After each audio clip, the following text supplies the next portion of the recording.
আসসালামু আলাইকুম। সবাই কেমন আছেন? আশা করছি সবাই অনেক বেশি ভালো আছেন। আপনাদের দোয়ায় আমিও অনেক বেশি ভালো আছি। আজকে আমি পাউন্ড কেক তৈরি করছি। অনেক দিন হলো কেক বানানো হয় না। তো বাচ্চারাও অনেক বায়না করছে কেক খাওয়ার জন্য। তো আমিও ঝটপট তৈরি করে ফেললাম খুব সহজে পাউন্ড কেক। প্রথমে আমি ২টি ডিমে সাদা অংশ নিয়েছি। কুসুমটা আলাদা করে নিবেন। তাহলে বিট করলে ফর্মটা ভালো হবে। আর ফর্মটা ভালো হলে কেকটাও অনেক সফট হয় প্লাস মজা হয় অনেক। আমি সাদা অংশটা বিট করার পরে এই যে দেখেন কত সুন্দর একদম ফোমি একটা ভাব চলে আসছে। তারপরে এর মধ্যে আমি হাফ কাপ পরিমাণে চিনি অল্প অল্প করে দিয়ে মিক্সড করে আবার করে বিট করে নিব। আপনাদের হাতের কাছে ইলেকট্রিক বিটার না থাকলে আপনারা হ্যান্ড বিটার দিয়েও কাজটা করতে পারেন, তবে এর থেকে সময়টা একটু বেশি লাগবে। তো আমি এই যে চিনিটা অর্ধেক পরিমাণে দিয়েছিলাম, দিয়ে বিট করে নিয়ে আরও অর্ধেক পরিমাণ দিয়ে আবারও বিট করে নিচ্ছি।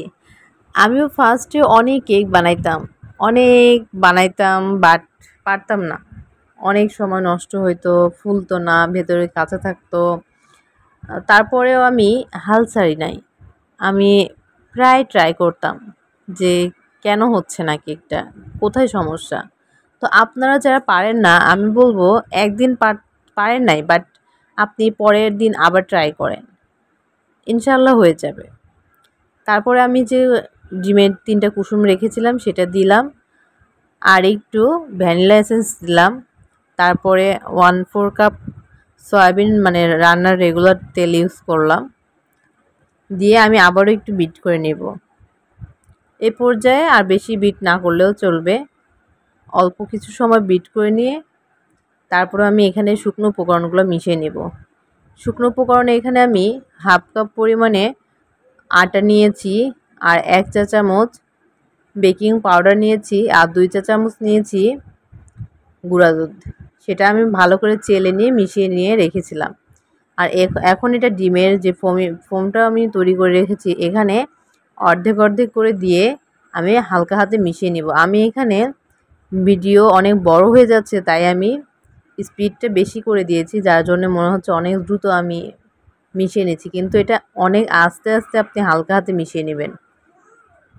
তারপর আপনি আপনার হাতের কাছে স্টিলের বা কোনো মোল্ড থাকলে সেখানে আপনি একটু তেল ব্রাশ করে একটা নর্মাল সাদা কাগজ দিয়ে তেলটা ব্রাশ করে নিয়ে আপনার ব্যাটারটা ঢেলে দিবেন, দিয়ে একটু ট্যাপ করে নেবেন বা একটা কাঠি দিয়ে আপনি ঘুরিয়ে নিলেন যাতে ভেতরে যে বাতাসটা থাকে সেটা যেন বের হয়ে যায়।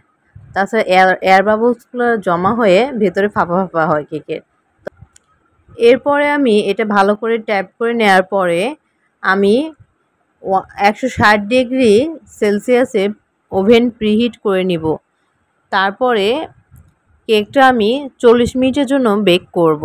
40 মিনিট পরে আমি একটা কাঠি দিয়ে চেক করে দেখব যে ভেতরে কোনো কাঁচা আছে কিনা বা কেক হয়েছে কিনা।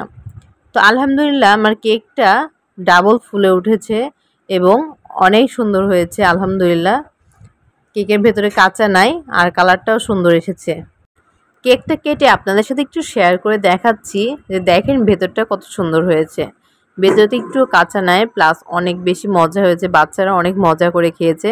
আপনারা যারা কেক বাড়িতে বানাতে চান প্লিজ একটু ট্রাই করে দেখবেন। প্রথমে হয়তো বা হবে না বা একটু খারাপ হবে, তারপরে আপনি হতাশ হবেন না, আপনি আবারও চেষ্টা করবেন, ইনশাল্লাহ দেখবেন একসময় আপনি অনেক ভালো কেক বানাইতে পারবেন।